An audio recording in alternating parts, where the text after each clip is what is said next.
Hey, I'm curious if you investigated kind of the accuracy between doing 3D reconstruction with a LiDAR versus some visual-based modeling, or I guess visual reconstruction.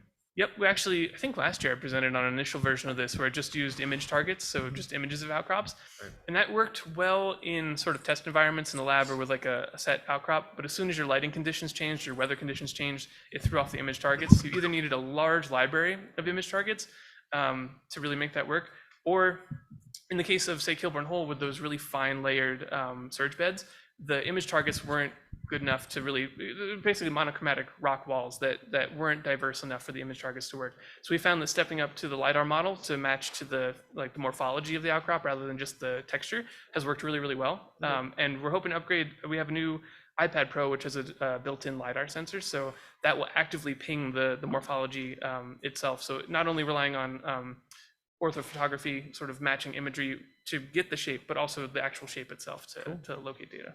Cool, thanks. Yeah. Online. Online. Yeah. Oh, yeah. Okay, we have a question from online. This is from Matt Cross. What is the plan for deploying a rover as part of Aardvark?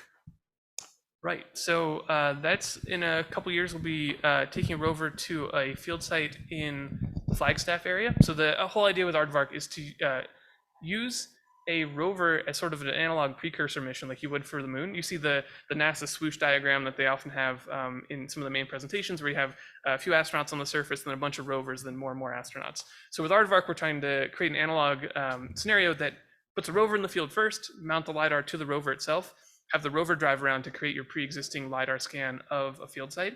And then the following year, we return with analog astronauts and use the LiDAR derived from that rover platform to generate a diverse analog augmented reality environment. So help guide the astronauts to certain locations where they might want to collect additional data or collect samples that were cached by the rover. Hopefully that answers that one, yeah. Hello, Connor Westcott from Florida Space Institute. Actually, I have a question that's kind of very much similar to that, but how difficult is it going to be to apply this to the moon? Because you say you have this rover for Aardvark, but Earth we have GPS. We can pinpoint for GIS very easily, especially with systems that produce that data. We don't necessarily have that for the moon. What challenge and any ideas for solutions already for how that can be avoided or eased when we actually go to the moon and implement these systems? That's a good point. Yeah.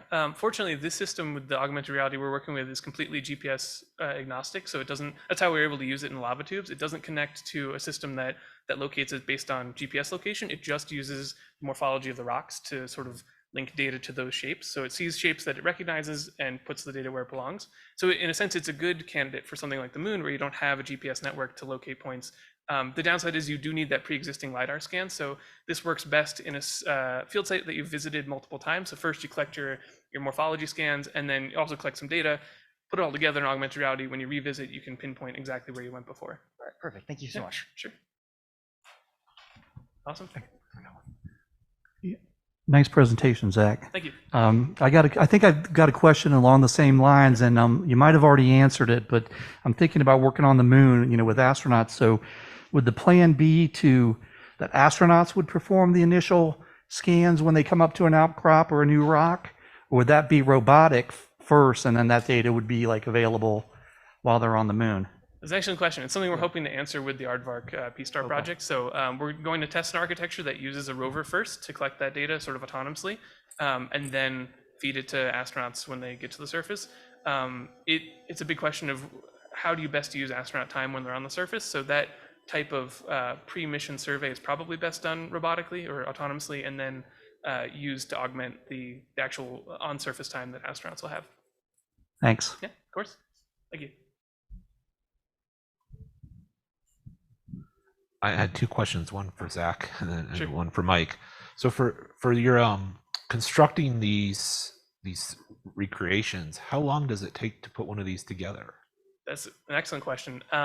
It varies a little bit, especially as we sort of got used to the different field locations. So we had it down to, if we had no other random technical glitches with internet connectivity or computer access, it takes about 20 to 30 minutes to go from point cloud to a computer model that matches the outcrop, and then overlay the data, and then be able to visualize. So in an ideal scenario, you could collect the LiDAR scan on one field day. That evening, back at camp or back at the hotel, do a bit of computer work so that the very next day you're out and able to visualize stuff. I mean, in theory, since it doesn't require GPS or too much of an internet connection itself, you could probably do it within one field day. It's just it's a lot of logistics work to get into a field site, collect the data, really focus it in on the computer, and then regurgitate. But if we're working really fast, I'd say about 30 minutes.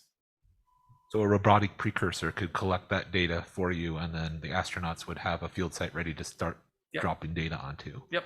Although the current setup, it's sort of like a bespoke point cloud to 3D model for each field site. So it's not automated yet. I'm not, my background is nowhere near in the computer science area, but in the future, yeah, that we could work to have it, the process itself be a bit more automated, so that way it could be turned around much quicker. But yeah, this would ideally be something that you have a precursor mission, handles the data scanning, and then a follow-on mission uses the visualization. Are there other questions before I take another one?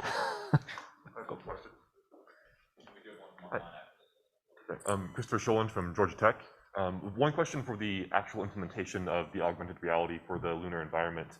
I know this is a bit out, but are you thinking of trying to allow astronauts to have a tablet-based device that they can view these things on, or more of like a Microsoft HoloLens type heads-up display that they would view? And then for the heads-up display, do you have any idea of how you might go around making that? Right. So that's the big question.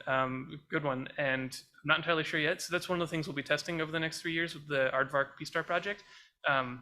When it comes time to put the astronauts in the field and have them visualize things, we'll be testing multiple rounds of astronauts, some with no augmented reality as like a baseline, some with a handheld tablet feature, and some with like a heads-up display HoloLens type device, to see which is the most efficient and which engenders the best communication with a remote mission control room. So it's sort of it's a ConOps question. So how best does this tool aid the astronauts without distracting them? And hopefully in the next couple of years, I'll have a much better answer for you.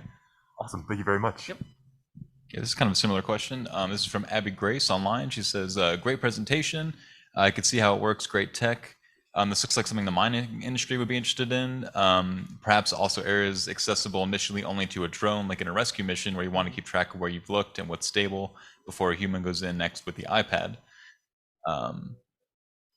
She did put a question mark at the end of that, but that seemed like more of a comment. But yeah, no, that's all good. And again, I should say I'm not the first person to develop augmented reality tech. I'm actually piggybacking on some well-established programs in Unity and Vuforia here. But I think I'm one of the first to apply it to a geologic setting. So yeah, there's tons of applications. I think I've heard, especially in industry, a lot of industrial or mechanical settings have used this. I think they've even used it on the International Space Station to identify specific pieces of hardware, specific locations that might need repair or to be focused on. So there's a ton of application out there. I totally agree. And just focusing on one little niche for now, but who knows what the future could hold.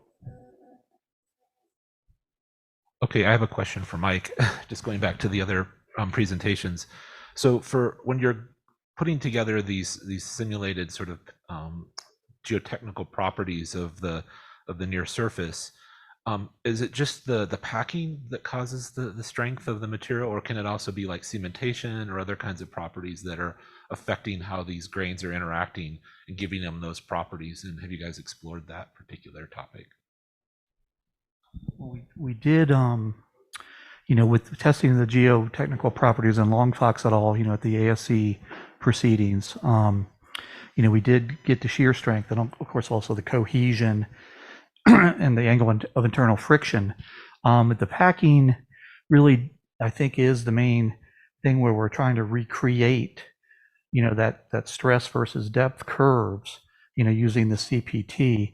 And the packing of it was, trial and error, at first to, vibration or using surcharge loads, a plate on the surface, and then packing weights on top.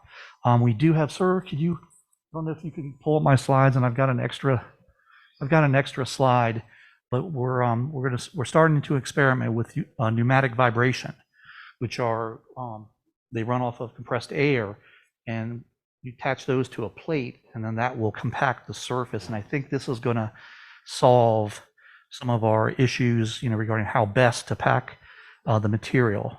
For my experiments that I showed here, if you go to like the extra slides, there's, I can show, keep going, right there, back one, that right there, that's courtesy of Paul Van Sasante from Michigan Tech. But the orange thing right there is the pneumatic vibrator that's attached to aluminum plate, and then that that apparatus can nicely pack the surface, from above. I experimented with various types of vibration. At Notre Dame, we didn't have a vibration table, which was my initial thought. And so really what I did, I kind of was like a manual shake the shake the aquariums, that I had constructed to do some vibration, and then also, like I said, loading it with weights. But I think this is going to be a good method for us. Yeah, I'm interested in the process that would cause the compaction, right? Is it seismic shaking or something over time? Yeah, like on the lunar surface, the same process that kind of, micrometeoroid bombardment, that fluffs up the upper couple centimeters, that same process with larger impacts is shaking and densifying the underlying regolith. So I think the same process does both. Awesome, thanks. Are there any other questions out there? Got another couple minutes.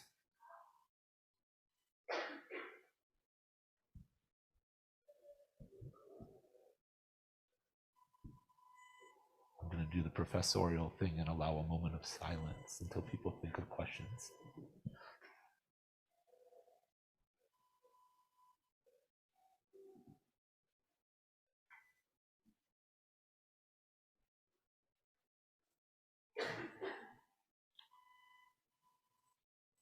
All right, well, if there are no more questions, thank you everybody for coming and hearing about all these different analogs. And there's a break coming up here in a minute, and then come back for the next session. All right, thank you everybody.